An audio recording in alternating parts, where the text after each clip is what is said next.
В этом видеообзоре я хочу показать вентилятор на Volkswagen Golf 3. Вот такой вот вентилятор есть у меня в наличии на Volkswagen Golf 3.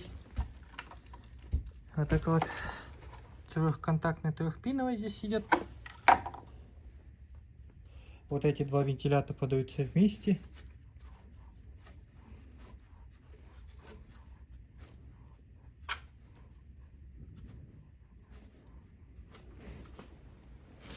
В общем, есть в наличии у меня